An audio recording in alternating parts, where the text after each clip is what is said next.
You fell for my evil, devious plan and clicked on my video. Now, stay tuned because I'm going to show you how to do a self-portrait and profile for beginning art students. So the first thing we did was we talked about line and how line can be really interesting all by itself. We made some thumbnail sketches of what we wanted our backgrounds to look like in our sketchbooks. In our sketchbooks, we made some thumbnail drawings of what we wanted our line to look like. This is going to be the background for our self-portrait. Now, for most of this video, I'm doing everything kind of sideways, but at the end, you'll see the image straight up and down. So, one of the things that I did for the students while they were creating this background, and they were doing this in their sketchbook on a small scale, trying to come up with what they wanted in their background. While they were doing that, I traced the silhouette of every student in front of a bright light. So I had them sit down on a stool. I put a piece of paper up on the wall. I put a spotlight on them. I actually used a transparency projector to make the bright light. And then just using a pen, I went around their portrait on a piece of newsprint paper. You can do it on a big piece of drawing paper or whatever's handy. And I did that so that we could use it for the profile of the picture. So here it is on newsprint, and I'm going to cut it out. At first I used a knife, and actually I may have used a knife for this utility knife for this whole thing, but scissors would work just as well and probably better. My utility knife kept tearing the newsprint, so I highly recommend that you use scissors for this, especially if you have younger middle school students. So you can see how the silhouette kind of turns out. Now this is just the template. Like I said, I did it in newsprint. It was just the template so that I can trace it a few times. So I put it on top of my background, and then I went around the edges with pencil. This allowed me to paint without wasting a whole lot of paint. I'm going to use some watercolor to do the background. And you can actually paint into and past the line. I recommend you do that too. Paint into the face as well. But what I did here was I painted up to the line with a color that I thought would go good with the black Sharpie marker that I used. Now, the watercolor, you need to leave it, kind of watery. If you want it to contrast with the black Sharpie marker, it needs to be a little bit transparent, translucent. Something else I should mention is, I forgot what it was.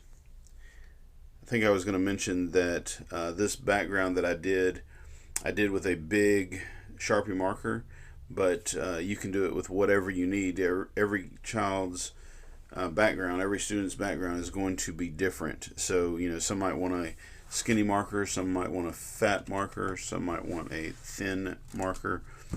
You do what's best for your background. Oh, and the other thing is that my background represents line. The first element of art being line. The second element is shape, and that's what my silhouette represents. The silhouette of my profile covers shape in my project. And then the next thing that I'm going to cover in the same project is texture. So I traced my silhouette again, this time on a big piece of drawing paper. And you can see where the tape kind of tore my paper. That's okay. I painted it down and it's fine. If the tape tears your paper, you can fix it. You don't have to get a brand new sheet of paper. Let's not waste trees. Let's not kill trees. The Amazon is already on fire right now, so let's save as many trees and as much paper as we can. So I went over it. I painted it in black, and once it was dry, I came back and with some yellow and white that I mixed together and splattered it with a toothbrush. So I'm using a toothbrush here to mix it, and then I just started flicking it all over the dried black paint. Now I dripped a couple of spots, didn't like them, so I just kind of took a wet paper towel and got them up. And then once that was dry, I started to cut it out. Again, I started to cut it out with this utility knife, but it kept tearing the paper, so I decided to use scissors. Scissors are a better tool for this.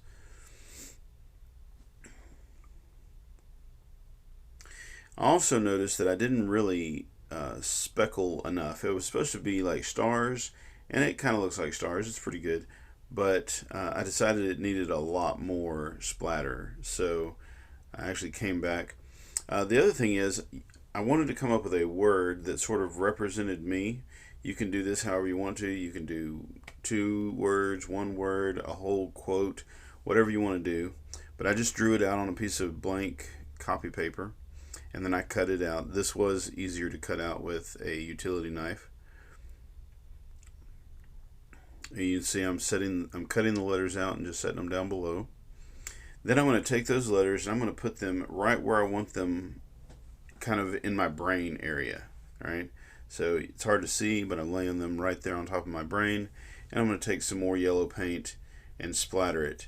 And I'm going to splatter it a lot until it's just like really thick, kind of around the letters. You can even see where I dripped a little bit. That's okay, because like I said, I'm going to put so much paint on this area that that little bit doesn't show up much. Now it really looks kind of more like outer space. And then I carefully picked up the letters, and it left behind the word art. I flipped it over, gave it a very generous coating of glue stick. I do not like, for the edges of my paper, for the edges of whatever it is that I'm gluing down, I do not like for it to curl up. So I put stick glue all over the back of this thing really thick. Be careful when you set it down, try and get it in the right place, and then use another piece of paper to kind of push it into place.